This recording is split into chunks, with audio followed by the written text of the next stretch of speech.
शास्त्र की रचना दो दृष्टियों से की जाती है। एक तो सामाजिक व्यवस्था और संस्कृति को कायम रखना, जिससे लोग पूर्वजों के पद चिन्हों का अनुकरण कर सकें, तथा दूसरा ये कि वे शाश्वत शांति को प्राप्त कर लें। रामचरितमानस, बाइबल, कुरान इत्यादि में दोनों पक्षों का समावेश है, किंतु भौतिक दृष्टि प्रधान होने के कारण मनुष्य समाजोपयोगी व्यवस्था को ही पकड़ पाता है। आध्यात्मिक सूक्तियों को भी वो सामाजिक व्यवस्था के ही संदर्भ में देखने लगता है। कहता है कि ऐसा तो शास्त्र में लिखा है।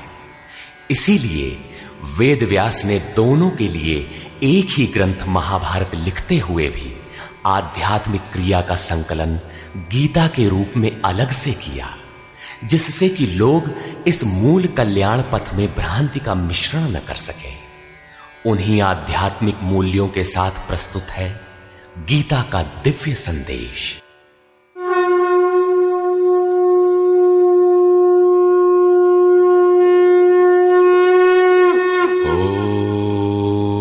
ओम श्री परमात्मने नमः।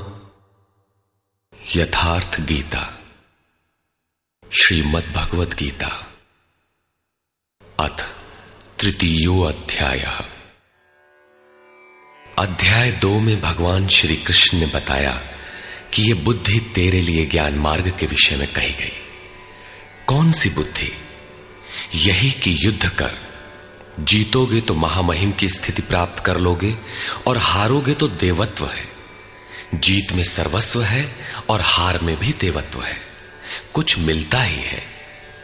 अतः इस दृष्टि से लाभ और हानि दोनों में कुछ न कुछ मिलता है, किंचित भी क्षति नहीं है। फिर कहा, अब इसी को तू निष्काम कर्मयोग के विषय में सुन। जिस बुद्धि से युक्त होकर तू कर्मों के बंधन से अच्छी प्रकार छूट जाएगा। फिर उसकी विशेषताओं पर प्रकाश डाला। कर्म करते समय आवश्यक सावधानियों पर बल दिया कि फल की वासना वाला ना हो, कामनाओं से रहित होकर कर्म में प्रवृत्त हो और कर्म करने में तेरी अश्रद्धा भी ना हो, जिससे तू कर्म बंधन से मुक्त हो जाएगा। मुक्त तो होगा, किंतु रास्ते में अपनी स्थिति नहीं दिखाई पड़ी।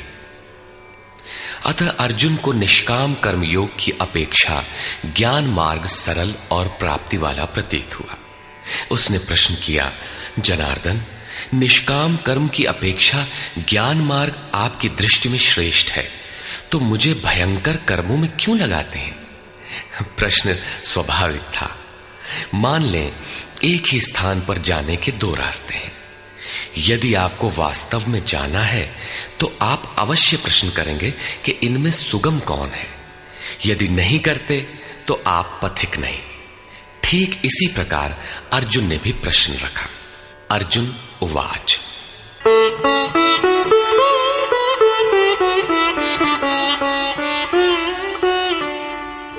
जायसी चेत कर्मणस्ते मता बुद्धिर्जनार्दन तत्किं कर्मणि घोरे मां नियोजयसि केशव।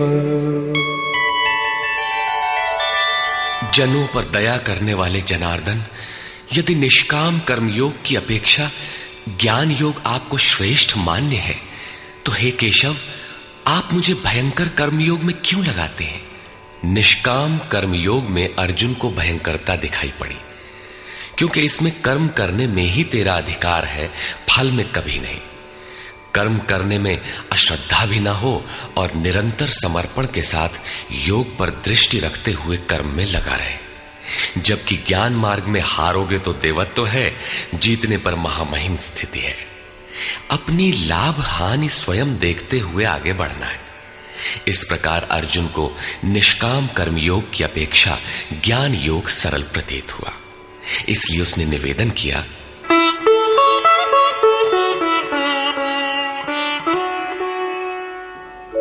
व्यामिश्रेणेव वाक्येन बुद्धिं मोहयसीव मे तदेकं वद निश्चित्य येन श्रेयोऽहमाप्नुयाम्।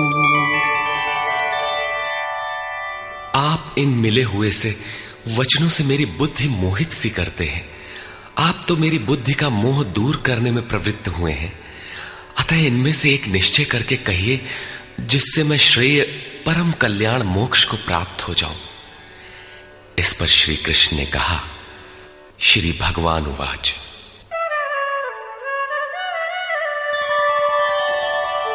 लोकेऽस्मिन् द्विविधा निष्ठा पुरा प्रोक्ता मया नघ।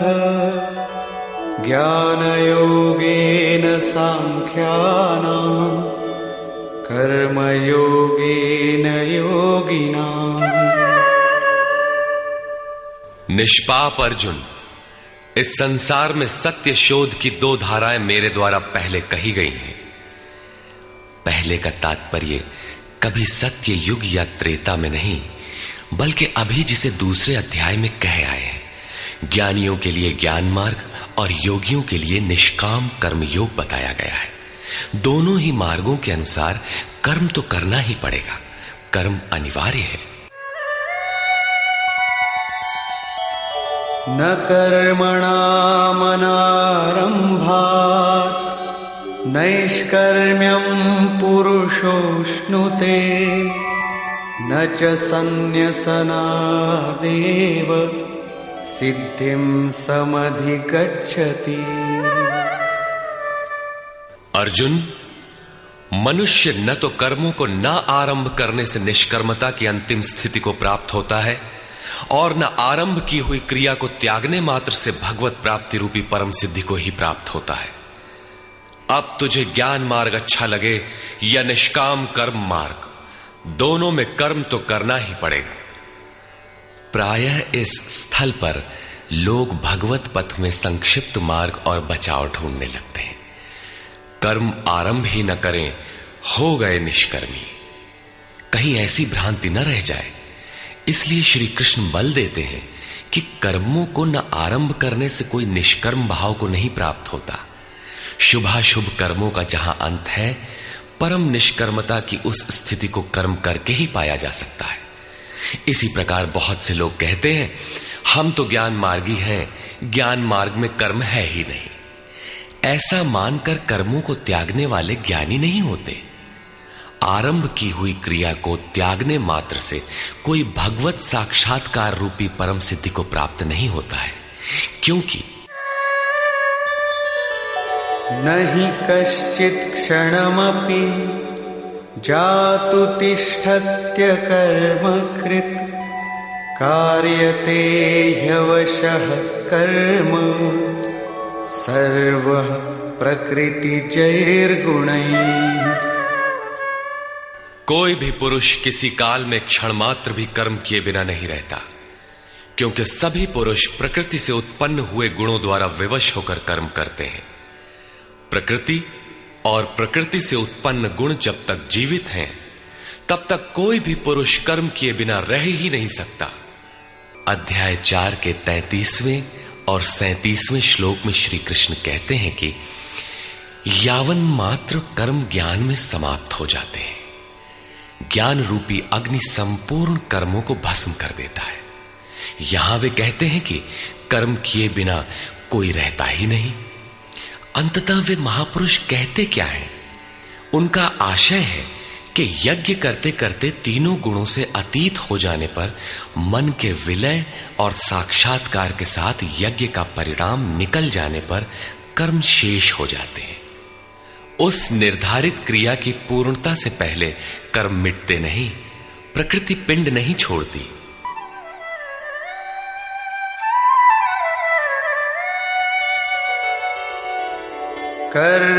कर्मेन्द्रियाणि संयम्य य आस्ते मनसा स्मरन् इन्द्रियार्थान् विमूढात्मा मिथ्याचार स उच्यते।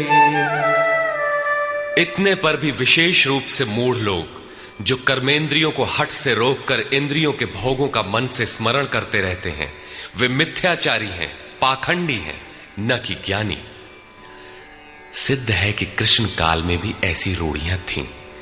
लोग करने योग्य क्रिया को छोड़कर इंद्रियों को हठ से रोककर बैठ जाते थे और कहने लगते थे कि मैं ज्ञानी हूं, पूर्ण हूं। किंतु श्री कृष्ण कहते हैं कि वे धूर्त हैं। ज्ञान मार्ग अच्छा लगे या निष्काम कर्म योग, दोनों ही मार्गों में कर्म तो करना ही पड़ेगा।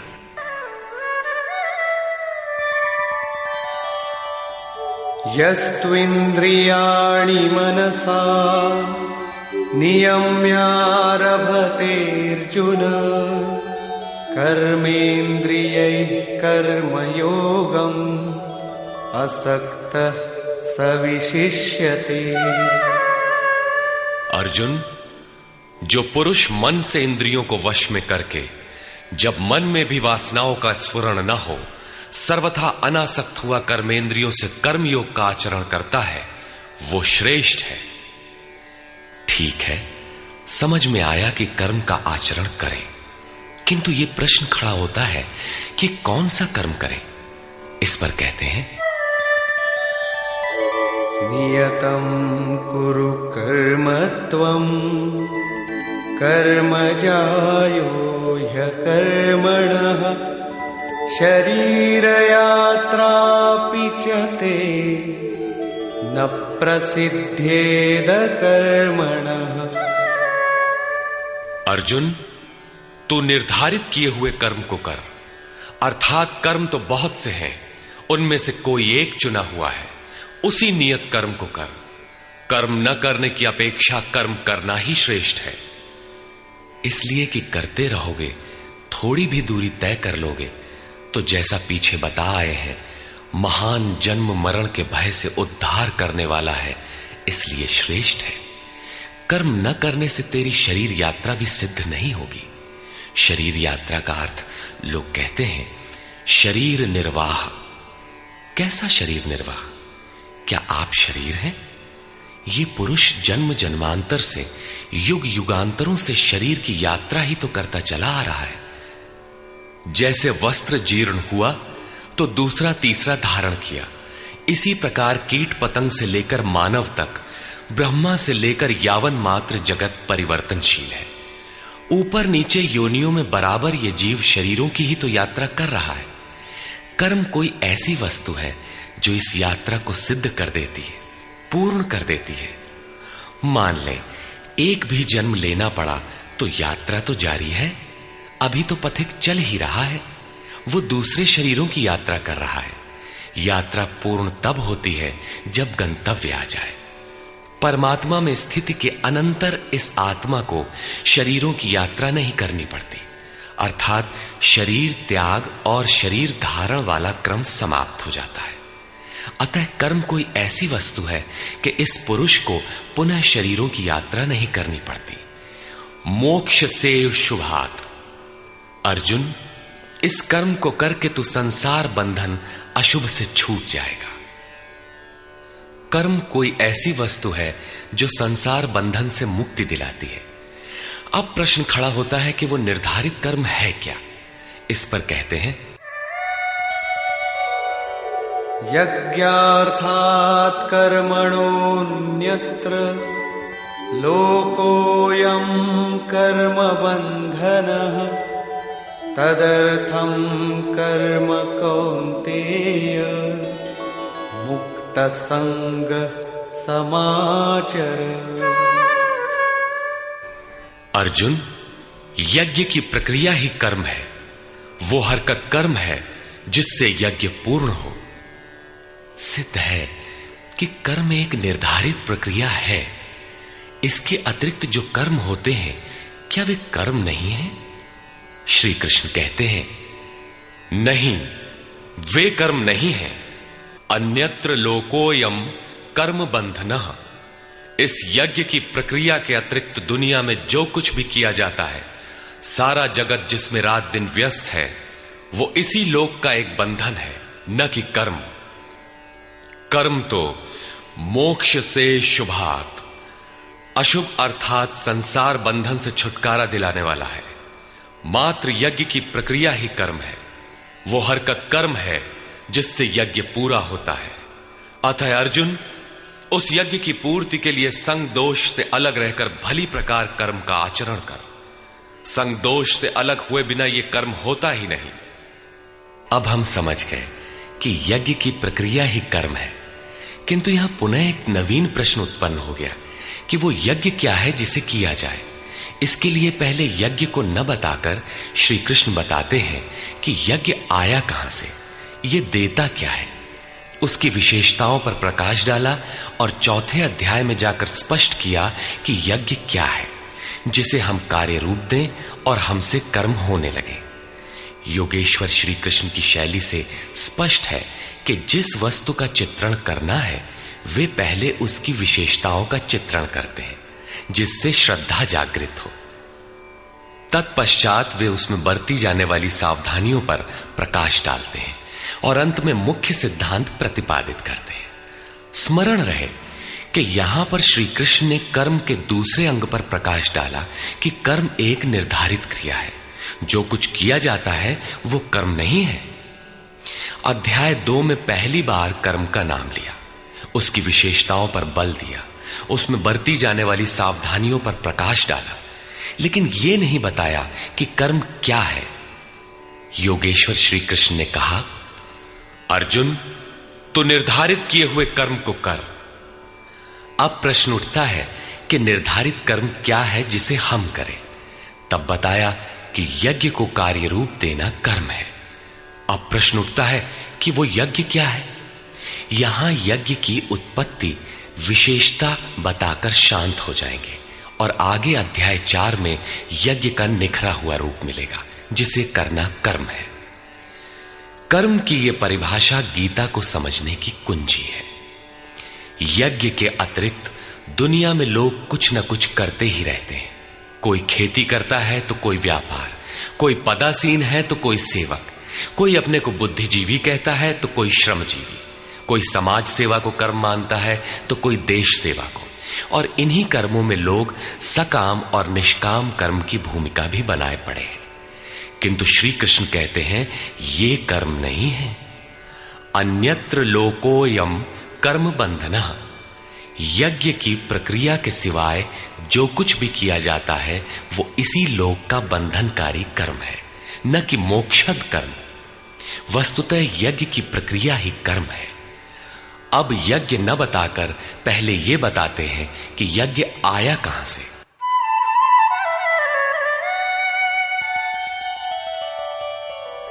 सह यज्ञाः प्रजा सृष्ट्वा पुरोवाच प्रजापतिः अनेन प्रसविष्यध्वम् ईशवोस्त्विष्टकामधु।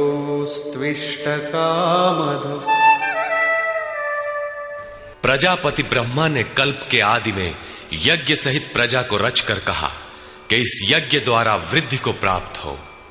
यह यज्ञ तुम लोगों को इष्ट कामधुक, जिसमें अनिष्ट ना हो, विनाश रहित इष्ट संबंधी कामना की पूर्ति करने वाला हो। यज्ञ सहित प्रजा को किसने रचा? प्रजापति ब्रह्मा ने। ब्रह्मा कौन? क्या 4 मुख और 8 आंखों वाला देवता जैसा कि प्रचलित है? नहीं।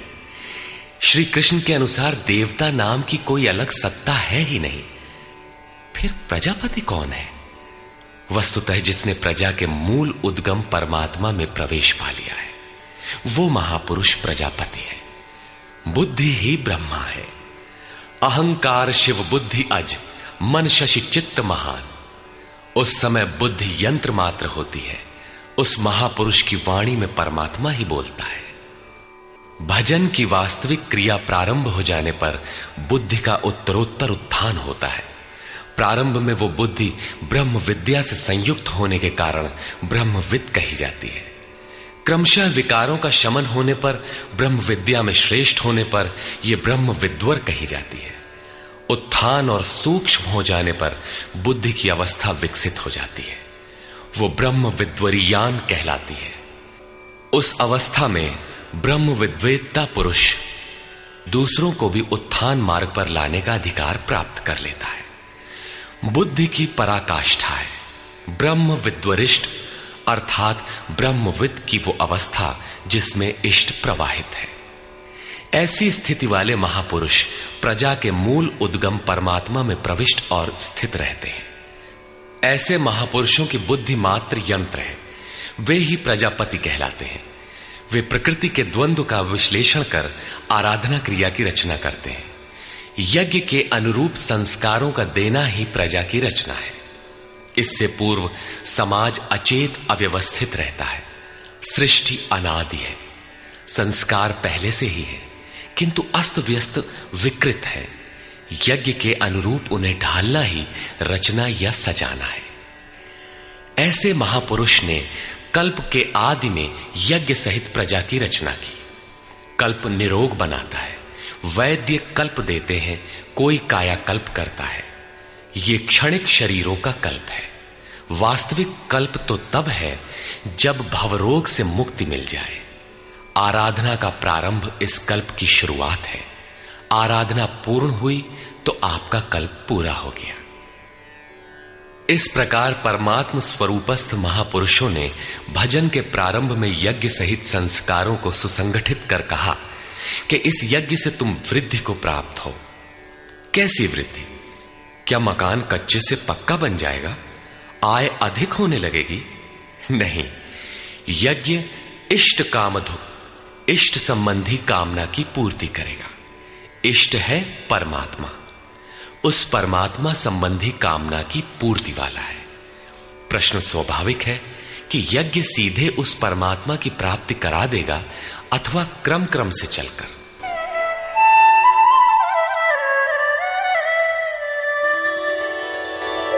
देवान् भावयतानेन ते देवा भावयन्तु वः परस्परं भावयन्तः श्रेयः परमवाप्स्यथ।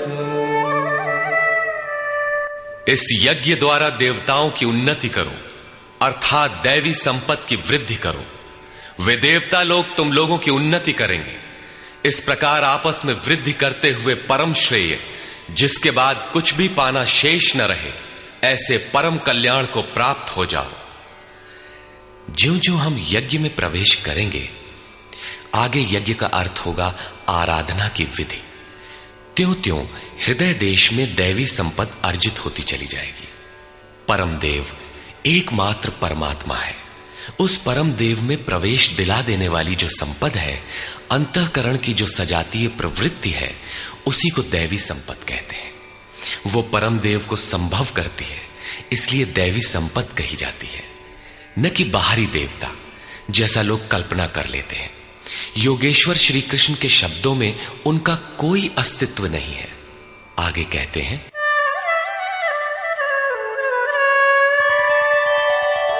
इष्टान् भोगान् हि वो देवा दास्यन्ते यज्ञभाविताः तैर्दत्तान् प्रदायैभ्यो यो भुङ्क्तेस्तेन एव सः। यज्ञ द्वारा संवर्धित देवता दैवी संपत्ति आपको इष्टान भोगान ही दास्यन्ते, इष्ट अर्थात आराध्य संबंधी भोगों को देंगे, अन्य कुछ नहीं। तैहि दत्तान, वे ही एकमात्र देने वाले हैं। इष्ट को पाने का अन्य कोई विकल्प नहीं है। इन दैवी गुणों को बिना बढ़ाए जो इस स्थिति का भोग करता है, वो निश्चय ही चोर है। जब उनसे पाया ही नहीं तो भोगेगा क्या? किंतु कहता अवश्य है कि हम तो तत्वदर्शी हैं। वो निश्चय ही चोर है, न कि प्राप्ति वाला। किंतु पाने वाले क्या पाते हैं? यज्ञशिष्टाशिनः सन्तो मुच्यन्ते सर्वकिल्बिषैः भुञ्जते ते त्वघं पापा ये पचन्त्यात्मकारणात्।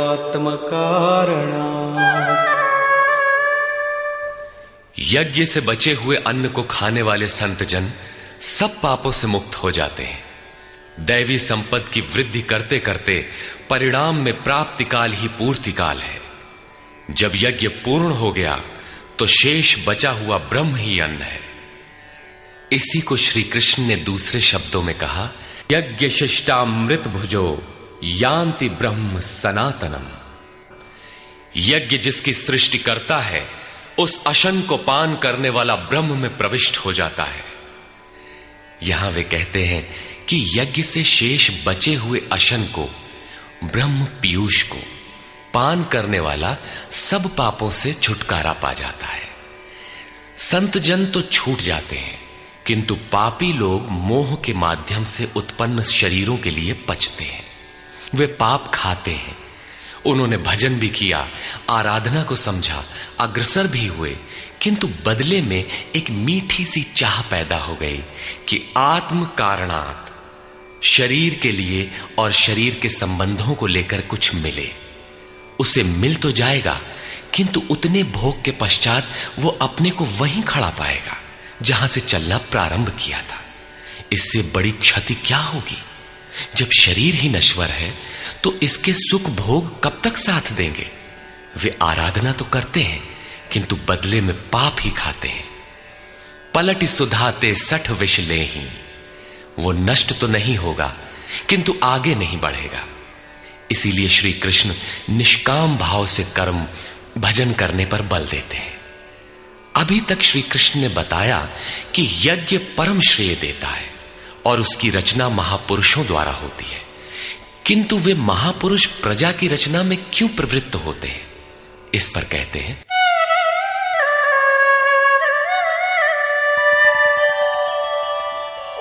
अन्नाद् भवन्ति भूतानि पर्जन्यादन्न संभवः यज्ञाद् भवति पर्जन्यो यज्ञः कर्म समुद्भवः।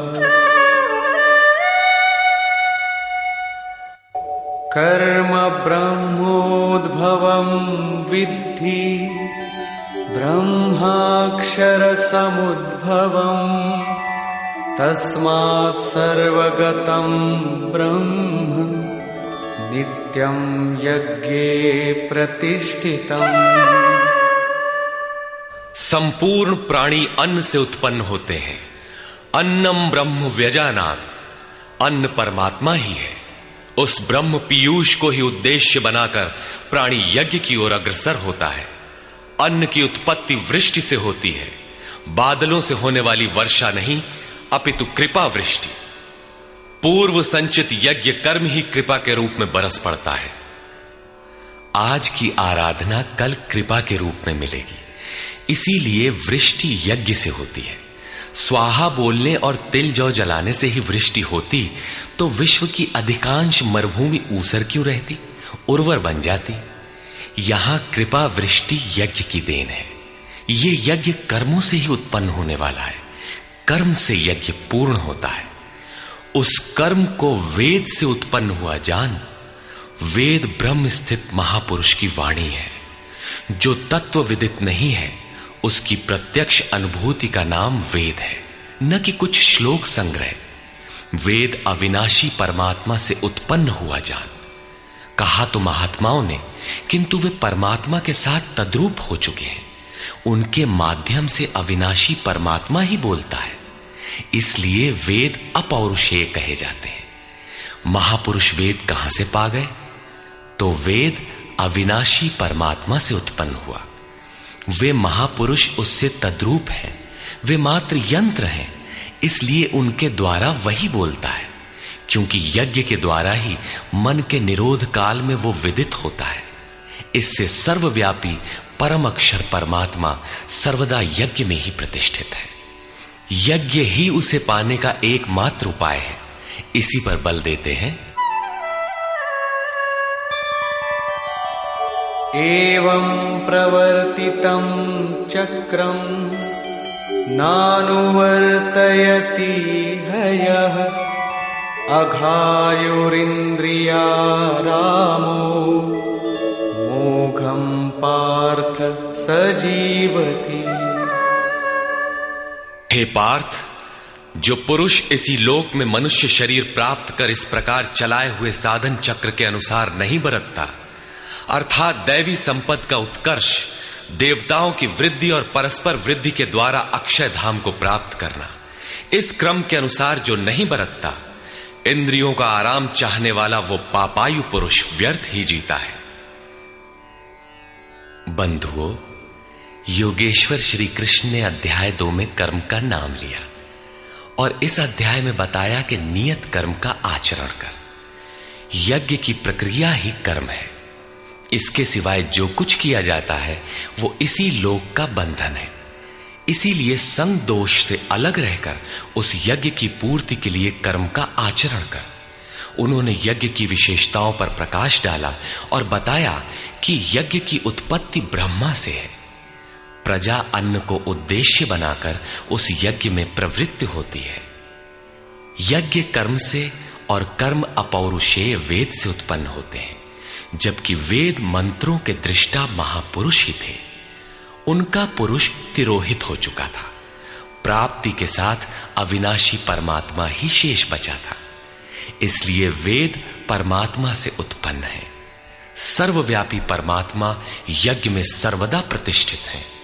इस साधन चक्र के अनुसार जो नहीं बरतता, वो पापायु पुरुष इंद्रियों का सुख चाहने वाला है, व्यर्थ ही जीता है।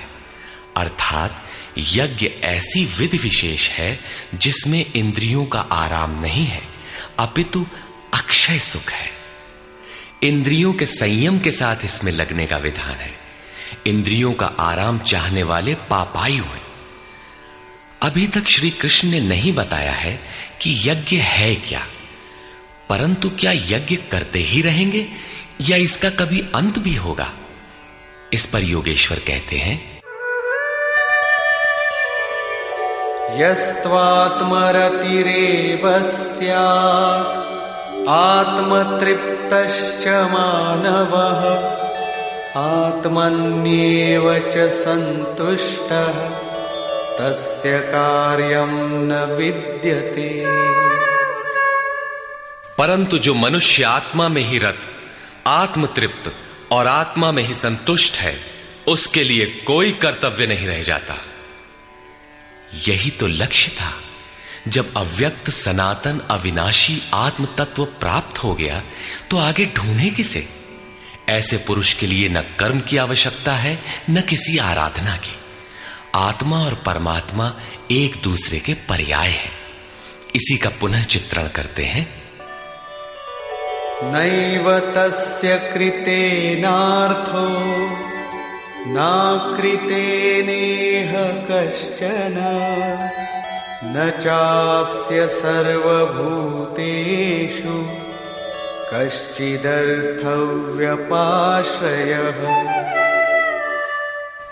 इस संसार में उस पुरुष का किए जाने से कोई लाभ नहीं है और न छोड़ देने से कोई हानि है, जबकि पहले आवश्यक था। उसका संपूर्ण प्राणियों में कोई स्वार्थ संबंध नहीं रह जाता। आत्मा ही तो शाश्वत, सनातन, अव्यक्त, अपरिवर्तनशील और अक्षय है। जब उसी को पा लिया, उसी से संतुष्ट, उसी से तृप्त, उसी में ओतप्रोत और स्थित है, आगे कोई सत्ता ही नहीं तो किसको खोजें? मिलेगा क्या? उस पुरुष के लिए कर्म छोड़ देने से कोई हानि भी नहीं है, क्योंकि विकार जिस पर अंकित होते हैं वो चित्त ही न रहा। उसका संपूर्ण भूतों में बाह्य जगत और आंतरिक संकल्पों की परत में लेश मात्र भी अर्थ नहीं रहता। सबसे बड़ा अर्थ तो था परमात्मा। जब वही उपलब्ध है तो दूसरों से उसका क्या प्रयोजन होगा? तस्मादसक्तः सततं कार्यं कर्म समाचर असक्तो ह्याचरन् कर्म परमाप्नोति पुरुषः। इस स्थिति को प्राप्त करने के लिए तू अनासक्त हुआ। निरंतर कार्यम कर्म, जो करने योग्य कर्म है उस कर्म को अच्छी प्रकार कर, क्योंकि अनासक्त पुरुष कर्म के आचरण से परमात्मा को प्राप्त होता है। नियत कर्म कार्यम कर्म एक ही है। कर्म की प्रेरणा देते हुए वे कहते हैं,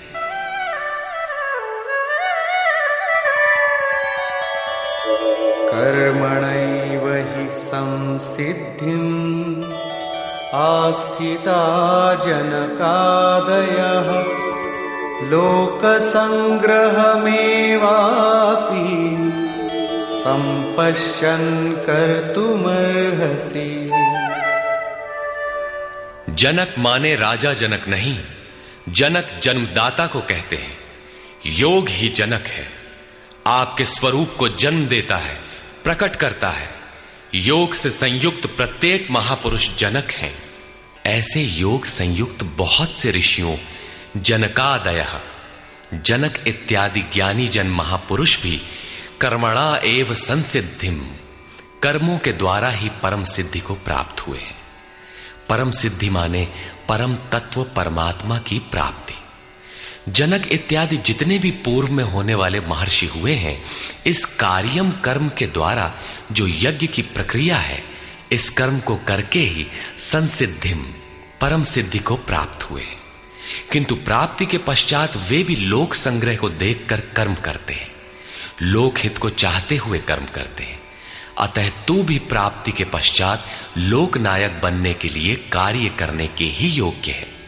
क्यों?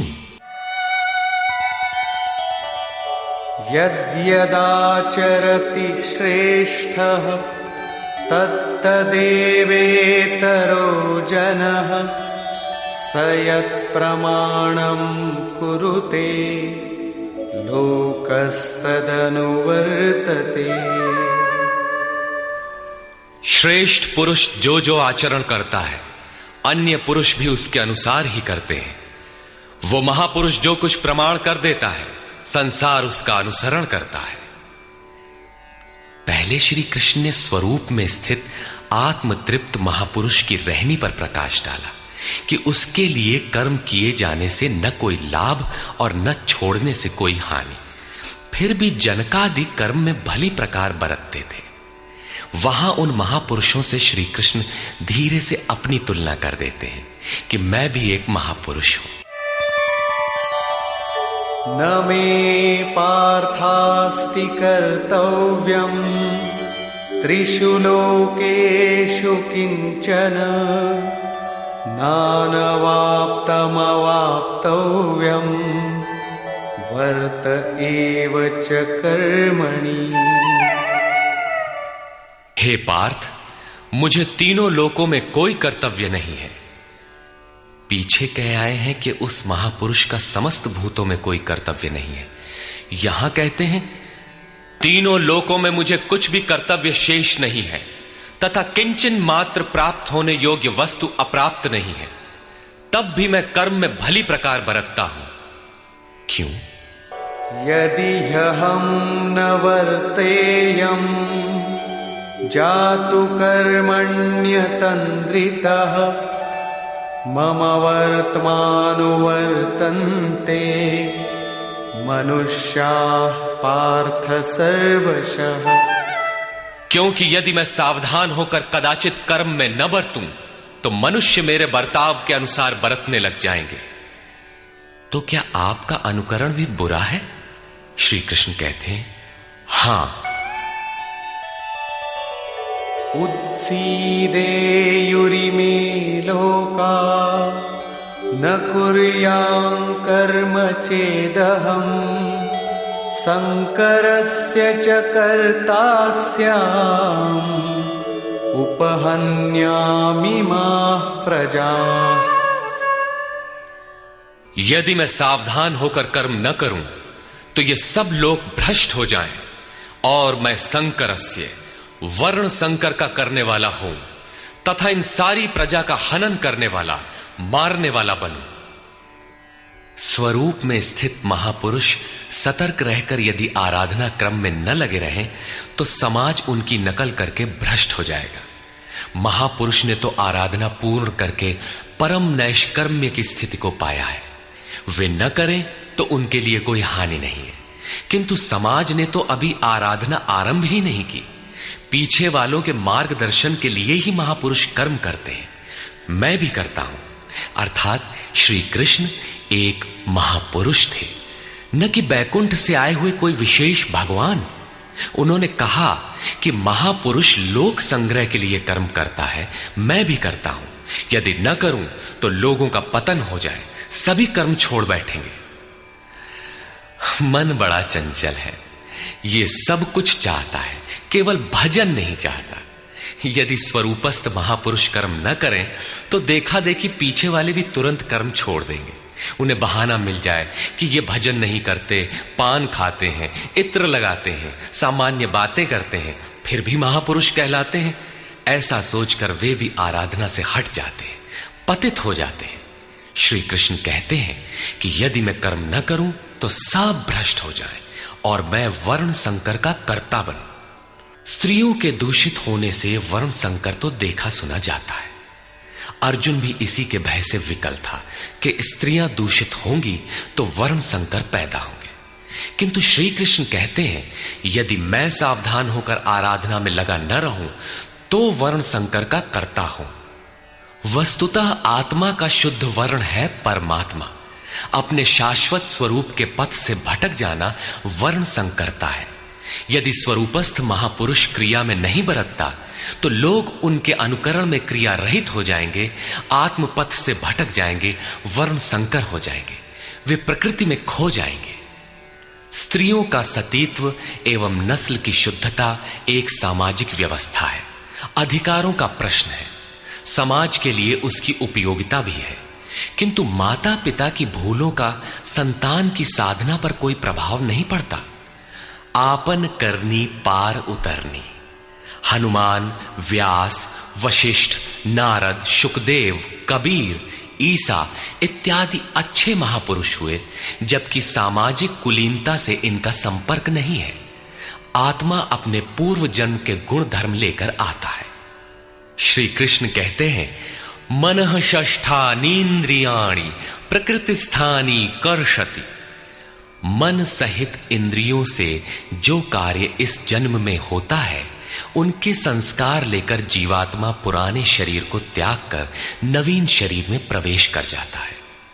इसमें जन्मदाताओं का क्या लगा? उनके विकास में कोई अंतर नहीं आया। अतः स्त्रियों के दूषित होने से वर्ण संकर नहीं होता।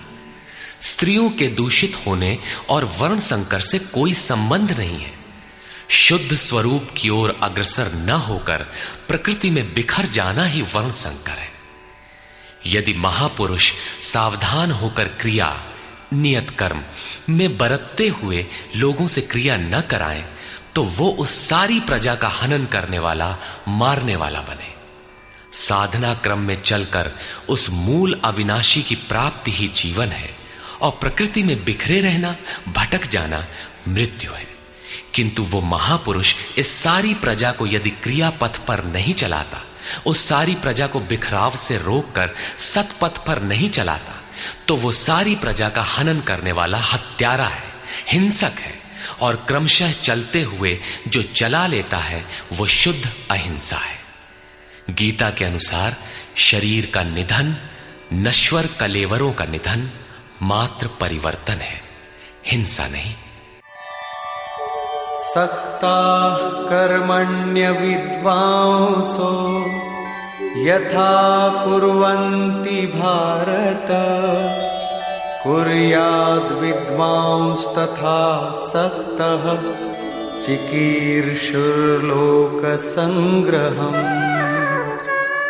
हे भारत, कर्म में आसक्त हुए अज्ञानी जन जैसे कर्म करते हैं, वैसे ही अनासक्त हुआ विद्वान पूर्ण ज्ञाता भी लोक हृदय में प्रेरणा और कल्याण संग्रह चाहता हुआ कर्म करे। यज्ञ की विधि जानते और करते हुए भी हम अज्ञानी हैं। ज्ञान का अर्थ है प्रत्यक्ष जानकारी। जब तक लेश मात्र भी हम अलग हैं, आराध्य अलग है, तब तक अज्ञान विद्यमान है। जब तक अज्ञान है तब तक कर्म में आसक्ति रहती है। अज्ञानी जितनी आसक्ति से आराधना करता है उसी प्रकार अनासक्त। जिसे कर्मों से प्रयोजन नहीं है तो आसक्ति क्यों होगी? ऐसा पूर्ण ज्ञाता महापुरुष भी लोकहित के लिए कर्म करे, दैवी संपद का उत्कर्ष करे, जिससे समाज उस पर चल सके। न बुद्धिभेदं जनयेद् अज्ञानां कर्मसंगिनां जोषयेत् सर्वकर्माणि विद्वान् युक्तः समाचरन्। ज्ञानी पुरुषों को चाहिए कि कर्मों में आसक्ति वाले अज्ञानियों की बुद्धि में भ्रम न पैदा करें, अर्थात स्वरूपस्थ महापुरुष ध्यान दें कि उनके किसी आचरण से पीछे वालों के मन में कर्म के प्रति अश्रद्धा न उत्पन्न हो जाए। परमात्म तत्व से संयुक्त महापुरुष को भी चाहिए कि स्वयं भली प्रकार नियत कर्म करता हुआ उनसे करावे। यही कारण था कि पूज्य महाराज जी वृद्धावस्था में भी रात के 2 बजे ही उठकर बैठ जाएं, खांसने लगे। 3 बजे बोलने लगे, उठो मिट्टी के पुतलो। सब उठकर चिंतन में लग जाएं तो स्वयं थोड़ा लेट जाएं। कुछ देर बाद फिर उठकर बैठ जाएं, कहें, तुम लोग सोचते हो कि महाराज सो रहे हैं, किंतु मैं सोता नहीं, श्वास में लगा हूं। वृद्धावस्था का शरीर है, बैठने में कष्ट होता है, इसी से मैं पड़ा रहता हूं। लेकिन तुम्हें तो स्थिर और सीधे बैठकर चिंतन में लगना है। जब तक तैल धारा के सदृश श्वास की डोरी न लग जाए, क्रम न टूटे, अन्य संकल्प बीच में व्यवधान उत्पन्न न कर सकें, तब तक सतत लगे रहना साधक का धर्म है। मेरी श्वास तो बांस की तरह स्थिर खड़ी है। यही कारण है कि अनुयायियों से कराने के लिए वो महापुरुष भली प्रकार कर्म में बरतता है। जिस गुण को सिखावे उसे करके दिखावे। इस प्रकार स्वरूपस्थ महापुरुष को भी चाहिए कि स्वयं कर्म करता हुआ साधकों को भी आराधना में लगाए रहे। साधक भी श्रद्धापूर्वक आराधना में लगे, किंतु चाहे ज्ञान योगी हो अथवा समर्पण भाव वाला निष्काम कर्म योगी हो, साधक में साधना का अहंकार नहीं आना चाहिए। कर्म किसके द्वारा होते हैं, उसके होने में कौन कारण है, इस पर श्री कृष्ण प्रकाश डालते हैं।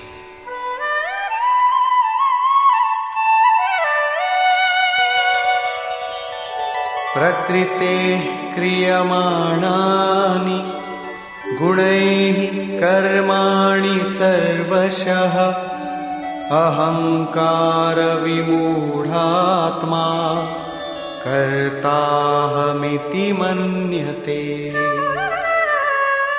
आरंभ से पूर्ति पर्यंत संपूर्ण कर्म प्रकृति के गुणों द्वारा किए जाते हैं। फिर भी अहंकार से विशेष मूढ़ पुरुष मैं करता हूं ऐसा मान लेता है। ये कैसे माना जाए कि आराधना प्रकृति के गुणों द्वारा होती है? ऐसा किसने देखा? इस पर कहते हैं, तत्त्ववित्तु महाबाहो गुणकर्म विभागयोः गुणा गुणेषु वर्तन्ते इति मत्वा न सज्जते। हे महाबाहु, गुण और कर्म के विभाग को तत्वविद परम तत्व परमात्मा की जानकारी वाले महापुरुषों ने देखा और संपूर्ण गुण गुणों में बरत रहे हैं। ऐसा मानकर वे गुण और कर्मों के कर्तापन में आसक्त नहीं होते।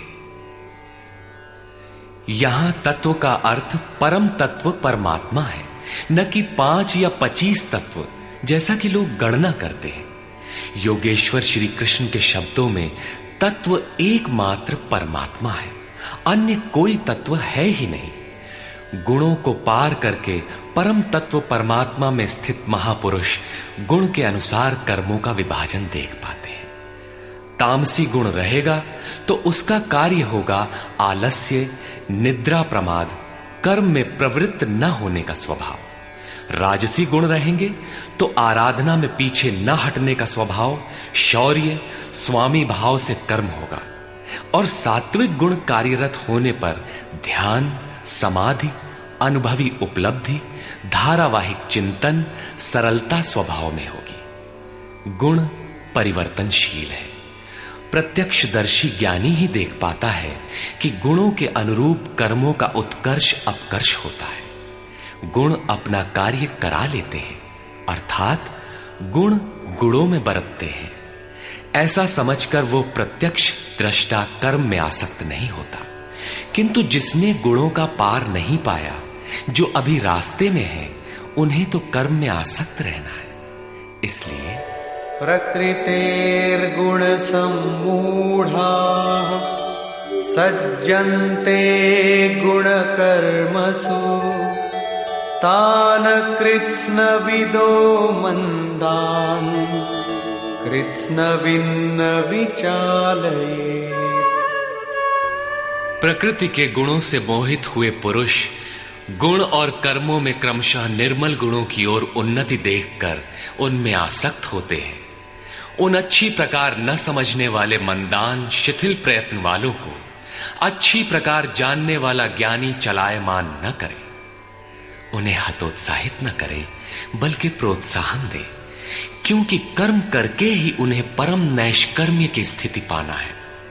अपनी शक्ति और स्थिति का आकलन करके कर्म में प्रवृत्त होने वाले ज्ञान मार्गी साधकों को चाहिए कि कर्म को गुणों की देन माने, अपने को कर्ता मानकर अहंकारी न बन जाए। निर्मल गुणों को प्राप्त होने पर भी उनमें आसक्त न हो। किंतु निष्काम कर्मयोगी को कर्म और गुणों के विश्लेषण में समय देने की कोई आवश्यकता नहीं है। उसे तो बस समर्पण के साथ कर्म करते जाना है। कौन गुण आ जा रहा है, ये देखना इष्ट की जिम्मेदारी हो जाती है। गुणों का परिवर्तन और क्रम क्रम से उत्थान वो इष्ट की ही देन मानता है और कर्म होने को भी उन्हीं की देन मानता है। अतः कर्तापन का अहंकार या गुणों में आसक्ति होने की समस्या उसके लिए नहीं रहती, जबकि अनवरत लगा रहता है। इसी पर और साथ ही युद्ध का स्वरूप बताते हुए श्री कृष्ण कहते हैं, मयि सर्वाणि कर्माणि सन्न्यस्याध्यात्मचेतसा निराशीर्निर्ममो भूत्वा युध्यस्व विगतज्वरः। इसलिए अर्जुन, तू अध्यात्म चेतसा अंतरात्मा में चित्त का निरोध करके ध्यानस्थ होकर संपूर्ण कर्मों का मुझ में अर्पण करके आशा रहित, ममता रहित और संताप रहित होकर युद्ध कर। जब चित्त ध्यान में स्थित है, लेश मात्र भी कहीं आशा नहीं, कर्म में ममत्व नहीं है, असफलता का संताप नहीं है, तो वो पुरुष कौन सा युद्ध करेगा? जब सब ओर से चित्त सिमटकर हृदय देश में निरुद्ध होता जा रहा है, तो वो लड़ेगा किस लिए, किससे और वहां है कौन? वास्तव में जब आप ध्यान में प्रवेश करेंगे, तभी युद्ध का सही स्वरूप खड़ा होता है। तो काम क्रोध, राग द्वेष, आशा तृष्णा इत्यादि विकारों का समूह, विजातीय प्रवृत्तियां जो कुरु कहलाती हैं, संसार में प्रवृत्ति देती ही रहती है। बाधा के रूप में भयंकर आक्रमण करती है। बस इनका पार पाना ही युद्ध है। इनको मिटाते हुए अंतरात्मा में सिमटते जाना, ध्यानस्थ होते जाना ही यथार्थ युद्ध है। इसी पर पुनः बल देते हैं, ये मे मतमिदं नित्यम् अनुतिष्ठन्ति मानवाः श्रद्धावन्तो न सूयन्तो मुच्यन्ते तेऽपि कर्मभिः। अर्जुन, जो कोई मनुष्य दोष दृष्टि से रहित होकर श्रद्धा भाव समर्पण से संयुक्त हुआ, सदा मेरे इस मत के अनुसार बरतते हैं कि युद्ध कर, वे पुरुष भी संपूर्ण कर्मों से छूट जाते हैं। योगेश्वर का यह आश्वासन किसी हिंदू, मुसलमान या ईसाई के लिए नहीं, अपितु मानव मात्र के लिए है। उनका मत है कि युद्ध कर। इससे ऐसा प्रतीत होता है कि ये उपदेश युद्ध वालों के लिए था। अर्जुन के समक्ष तो सौभाग्य से विश्व युद्ध की संरचना थी। आपके सामने तो कोई युद्ध नहीं है। आप गीता के पीछे क्यों पड़े हैं? क्योंकि कर्मों से छूटने का उपाय तो युद्ध करने वालों के लिए है, किंतु ऐसा कुछ नहीं है। वस्तुतः ये अंतर्देश की लड़ाई है। क्षेत्र और क्षेत्रज्ञ का, विद्या और अविद्या का, धर्म क्षेत्र और कुरुक्षेत्र का संघर्ष है। आप ज्यों-ज्यों ध्यान में चित्त का निरोध करेंगे, विजातीय प्रवृत्ति बाधा के रूप में प्रत्यक्ष होती है, भयंकर आक्रमण करती है। उसका शमन करते हुए चित्त का निरोध करते जाना ही युद्ध है। जो दोष दृष्टि से रहित होकर श्रद्धा के साथ इस युद्ध में लगता है, वो कर्मों के बंधन से, आवागमन से भली प्रकार छुटकारा पा जाता है। जो इस युद्ध में प्रवृत्त नहीं होता, उसकी क्या गति होती है? इस पर कहते हैं, ये त्वेतदभ्यसूयन्तो नानुतिष्ठन्ति मे मतम् सर्वज्ञानविमूढांस्तान् विद्धि नष्टान चेतसः। जो दोष दृष्टि वाले अचेतसः, मोह निशा में अचेत लोग मेरे इस मत के अनुसार नहीं बरतते, अर्थात ध्यानस्थ होकर आशा, ममता, संताप रहित होकर समर्पण के साथ युद्ध नहीं करते। सर्वज्ञान विमूढ़ान, ज्ञान पथ में सर्वथा मोहित उन लोगों को तू कल्याण से भ्रष्ट हुआ ही जान। जब यही सही है तो लोग करते क्यों नहीं? इस पर कहते हैं, सदृशं चेष्टते स्वस्याः प्रकृतेर्ज्ञानवानपि प्रकृतिं यान्ति भूतानि निग्रहः किं करिष्यति। सभी प्राणी अपनी प्रकृति को प्राप्त होते हैं, अपने स्वभाव से परवश होकर कर्म में भाग लेते हैं। प्रत्यक्षदर्शी ज्ञानी भी अपनी प्रकृति के अनुसार चेष्टा करता है। प्राणी अपने कर्मों में बरतते हैं और ज्ञानी अपने स्वरूप में। जैसा जिसकी प्रकृति का दबाव है, वैसा ही कार्य करता है। यह स्वयं सिद्ध है। इसमें निराकरण कोई क्या करेगा? यही कारण है कि सभी लोग मेरे मत के अनुसार कर्म में प्रवृत्त नहीं हो पाते।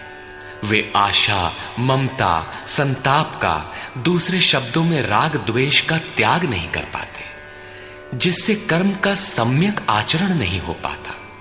इसी को और स्पष्ट करते हैं और दूसरा कारण बताते हैं, इंद्रियस्येन्द्रियस्यार्थे रागद्वेषौ व्यवस्थितौ तयोर्न वशमागच्छेत् तौ ह्यस्य परिपन्थिनौ। इंद्रिय और इंद्रियों के भोगों में राग और द्वेष स्थित हैं। इन दोनों के वश में नहीं होना चाहिए, क्योंकि इस कल्याण मार्ग में कर्मों से छूट जाने वाली प्रणाली में ये राग और द्वेष दुर्धर्ष शत्रु हैं, आराधना का अपहरण कर ले जाते हैं। जब शत्रु भीतर है तो बाहर कोई किसी से क्यों लड़ेगा? शत्रु तो इंद्रिय और भोगों के संसर्ग में है, अंतःकरण में है। अतः ये युद्ध भी अंतःकरण का युद्ध है, क्योंकि शरीर ही क्षेत्र है जिसमें सजातीय विजातीय दोनों प्रवृत्तियां, विद्या और अविद्या रहती हैं, जो माया के दो अंग हैं। इन्हीं प्रवृत्तियों का पार पाना, सजातीय प्रवृत्ति को साध कर विजातीय का अंत करना युद्ध है। विजातीय समाप्त होने पर सजातीय का उपयोग समाप्त हो जाता है। स्वरूप का स्पर्श करके सजातीय का भी उसके अंतराल में विलय हो जाना, इस प्रकार प्रकृति का पार पाना युद्ध है, जो ध्यान में ही संभव है। राग द्वेष के शमन में समय लगता है। इसलिए बहुत से साधक क्रिया को छोड़कर सहसा महापुरुष की नकल करने लग जाते हैं। श्री कृष्ण इससे सावधान करते हैं।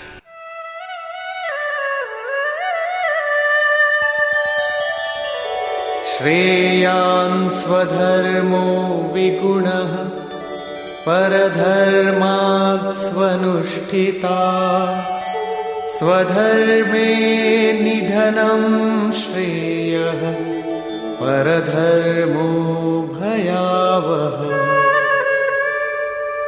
अच्छी प्रकार आचरण किए हुए दूसरे के धर्म से गुण रहित भी अपना धर्म अधिक उत्तम है।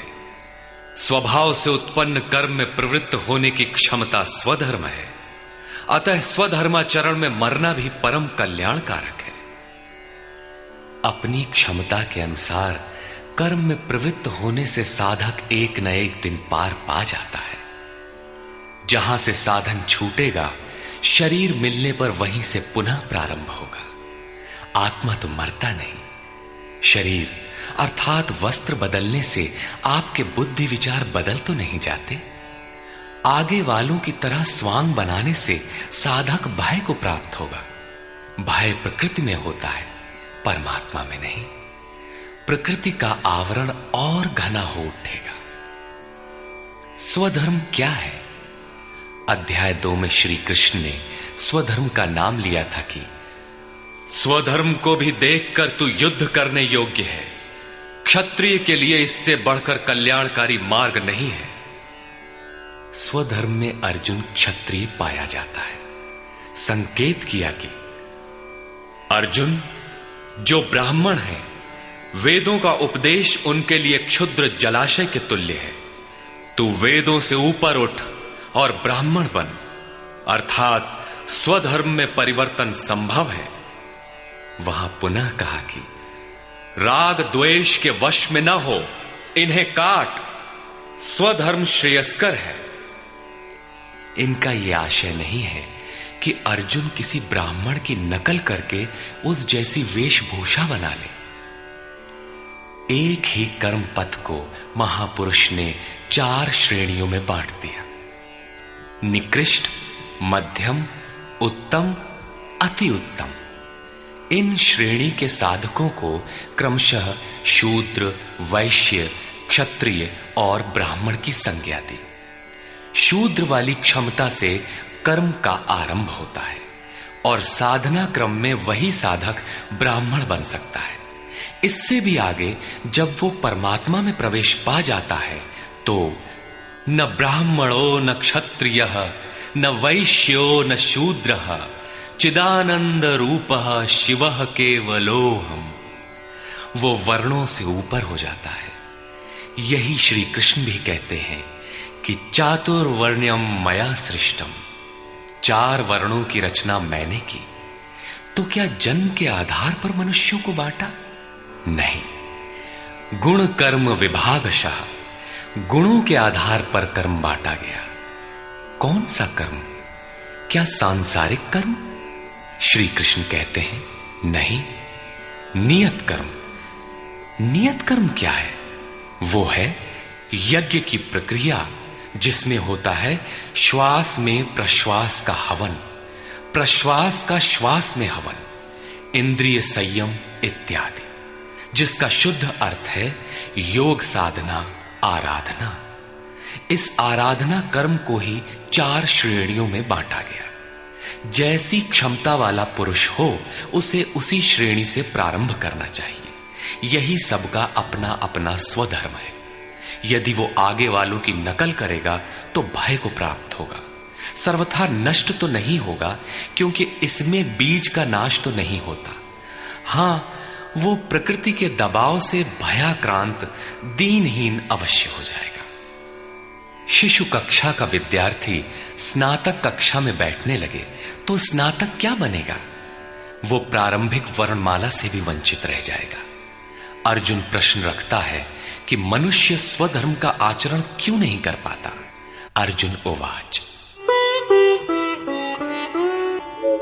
अथ केन प्रयुक्तोऽयं पापं चरति पूरुषः अनिच्छन्नपि वार्ष्णेय बलादिव नियोजितः। हे कृष्ण, फिर ये पुरुष बरबस घसीट कर लगाए हुए के सदृश न चाहता हुआ भी किसकी प्रेरणा से पाप का आचरण करता है? आपके मत के अनुसार क्यों नहीं चल पाता? इस पर योगेश्वर श्री कृष्ण कहते हैं, श्री भगवान उवाच। काम एष क्रोध एष रजो गुण समुद्भवः महाशनो महापाप्मा विद्येनमिह वैरिणम्। अर्जुन, रजोगुण से उत्पन्न ये काम और ये क्रोध अग्नि के समान भोग भोगने से कभी न तृप्त होने वाले बड़े पापी हैं। काम क्रोध राग द्वेष के ही पूरक है। अभी मैंने जिसकी चर्चा की थी, इस विषय में तू इनको ही शत्रु जान। अब इनका प्रभाव बताते हैं।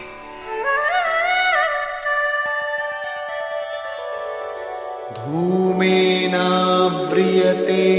वह्निः यथादर्शो मलेन च यथोल्बेनावृतो गर्भः तथा तेनेदमावृतम्। जैसे धुएं से अग्नि और मल से दर्पण ढक जाता है, जैसे जेर से गर्भ ढका हुआ है, ठीक वैसे ही काम क्रोधादि विकारों से यह ज्ञान ढका हुआ है। भीगी लकड़ी जलाने पर धुआं ही धुआं होता है। अग्नि रहकर भी लपट का रूप नहीं ले पाता। मल से ढके दर्पण पर जिस प्रकार प्रतिबिंब स्पष्ट नहीं होता, झिल्ली के कारण जिस प्रकार गर्भ ढका रहता है, वैसे ही इन विकारों के रहते परमात्मा का प्रत्यक्ष ज्ञान नहीं होता। आवृतम् ज्ञानमेतेन ज्ञानिनो नित्यवैरिणा कामरूपेण कौन्तेय दुष्पूरेणानलेन च। कौन्तेय, अग्नि के समान भोगों से न तृप्त होने वाले ज्ञानियों के निरंतर बैरी इस काम से ज्ञान ढका हुआ है। अभी तो श्री कृष्ण ने काम और क्रोध दो शत्रु बताए। प्रस्तुत श्लोक में वे केवल एक शत्रु काम का नाम लेते हैं। वस्तुतः काम में क्रोध का अंतर्भाव है। कार्य पूर्ण होने पर क्रोध समाप्त हो जाता है, किंतु कामना समाप्त नहीं होती। कामना पूर्ति में व्यवधान पड़ते ही क्रोध पुनः उभर आता है। काम के अंतराल में क्रोध भी निहित है। इस शत्रु का निवास कहां है? इसे ढूंढे कहां? निवास जान लेने पर इसे समूल नष्ट करने से सुविधा रहेगी। इस पर श्री कृष्ण कहते हैं,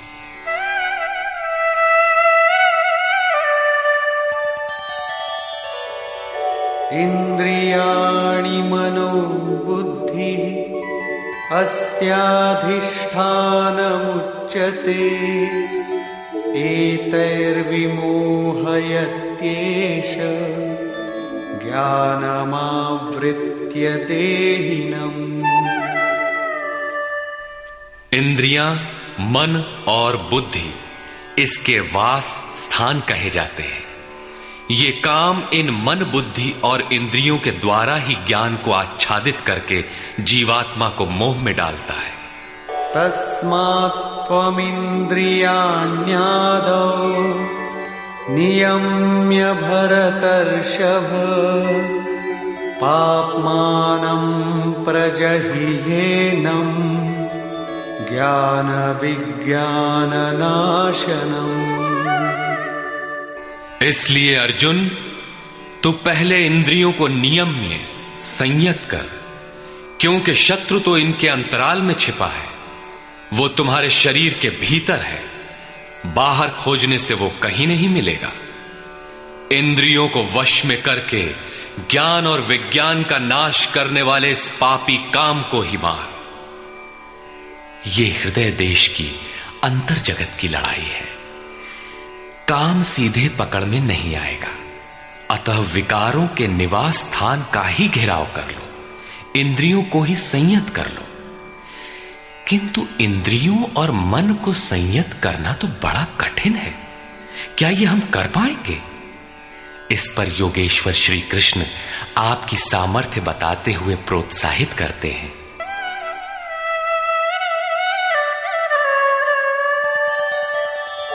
इंद्रियाणि पराण्याहुः इंद्रियेभ्यः परं मनः मनसस्तु परा बुद्धिः यो बुद्धेः परतस्तु सः। अर्जुन, इस शरीर से तू इंद्रियों को परे अर्थात सूक्ष्म और बलवान जान। इंद्रियों से परे मन है, ये उनसे भी बलवान है। मन से परे बुद्धि है, और जो बुद्धि से भी अत्यंत परे है वो तुम्हारा आत्मा है, वही हो तुम। इसलिए इंद्रियों, मन और बुद्धि का निरोध करने में तुम सक्षम हो। एवं बुद्धेः परं बुद्ध्वा संस्तभ्यात्मानमात्मना जहि शत्रुं महाबाहो कामरूपं दुरासदम्। इस प्रकार बुद्धि से परे अर्थात सूक्ष्म और बलवान अपने आत्मा को जानकर, आत्म बल को समझकर, बुद्धि के द्वारा अपने मन को वश में करके अर्जुन, इस काम रूपी दुर्जय शत्रु को मार। काम एक दुर्जय शत्रु है। इंद्रियों के द्वारा ये आत्मा को मोहित करता है, तो अपनी शक्ति समझकर, आत्मा को बलवान समझकर काम रूपी शत्रु को मारना है। कहने की आवश्यकता नहीं है कि ये शत्रु आंतरिक है और युद्ध भी अंतर्देश का ही है। निष्कर्ष, बहुधा गीता प्रेमी व्याख्याताओं ने इस अध्याय को कर्मयोग का नाम दिया है, किंतु यह संगत नहीं है। दूसरे अध्याय में योगेश्वर ने कर्म का नाम लिया। उन्होंने कर्म के महत्व का प्रतिपादन कर उसमें कर्म जिज्ञासा जागृत की, और इस अध्याय में उन्होंने कर्म को परिभाषित किया कि यज्ञ की प्रक्रिया ही कर्म है। सिद्ध है कि यज्ञ कोई निर्धारित दिशा है। इसके अतिरिक्त जो कुछ भी किया जाता है वह इसी लोक का बंधन है।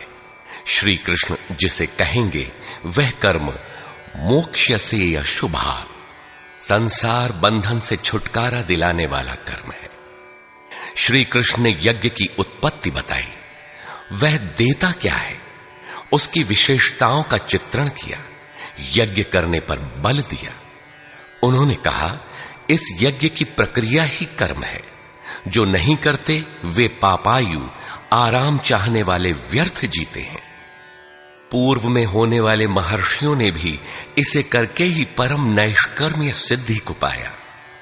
वे आत्मतृप्त हैं, उनके लिए कर्म की आवश्यकता नहीं है। फिर भी पीछे वालों के मार्गदर्शन के लिए वे भी कर्म में भली प्रकार लगे रहते थे। उन महापुरुषों से श्री कृष्ण ने अपनी तुलना की कि मेरा भी अब कर्म करने से कोई प्रयोजन नहीं है, किंतु मैं भी पीछे वालों के हित के लिए ही कर्म में बरतता हूं। श्री कृष्ण ने स्पष्ट अपना परिचय दिया कि वे एक योगी थे। उन्होंने कर्म में प्रवृत्त साधकों को चलायमान न करने को कहा, क्योंकि कर्म करके ही उन साधकों को स्थिति प्राप्त करनी है। यदि नहीं करेंगे तो नष्ट हो जाएंगे। इस कर्म के लिए ध्यानस्थ होकर युद्ध करना है। आंखें बंद हैं, इंद्रियों से सिमटकर चित्त का निरोध हो चला तो युद्ध कैसा। उस समय काम, क्रोध, राग, द्वेष बाधक होते हैं। इन विजातीय प्रवृत्तियों का पार पाना ही युद्ध है। आसुरी संपद कुरुक्षेत्र विजातीय प्रवृत्ति को शनैः शनैः छांटते हुए ध्यानस्थ होते जाना ही युद्ध है।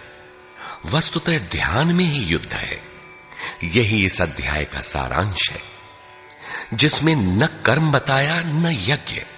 यदि यज्ञ समझ में आ जाए तो कर्म समझ में आए। अभी तो कर्म समझाया ही नहीं गया।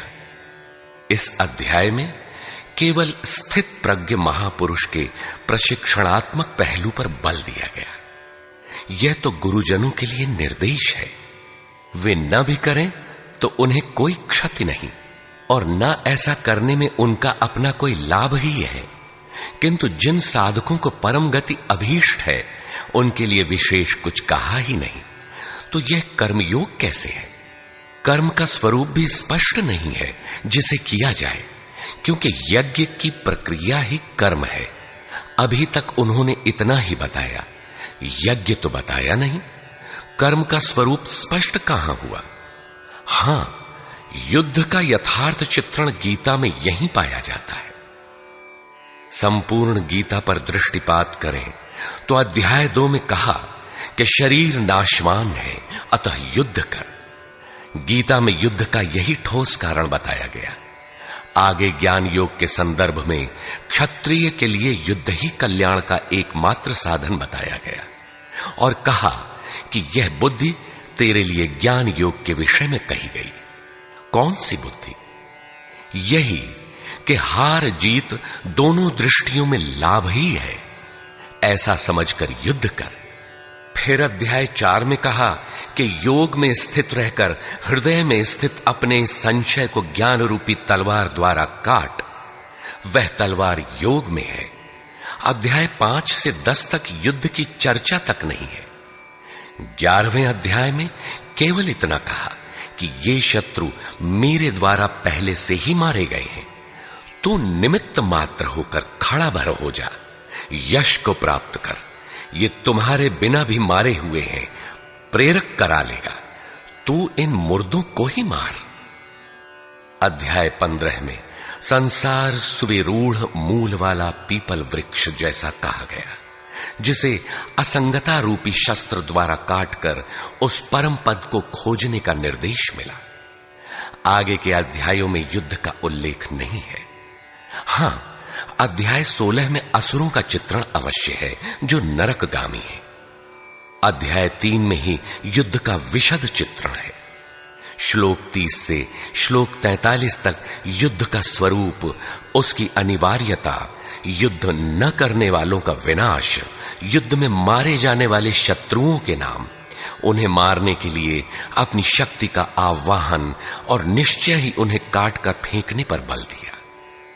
इस अध्याय में शत्रु और शत्रु का आंतरिक स्वरूप स्पष्ट है, जिनके विनाश की प्रेरणा दी गई है। अतः ओम तत्सदिति श्रीमद् भगवद गीता सूपनिषत्सु ब्रह्म विद्यायाम योग शास्त्रे श्री कृष्णार्जुन संवादे शत्रु विनाश प्रेरणा नाम तृतीयो अध्याय। इस प्रकार स्वामी अड़गड़ानंद कृत श्रीमद् भगवद गीता के भाष्य यथार्थ गीता का 3रा अध्याय पूर्ण होता है। हरि ओम तत्सत।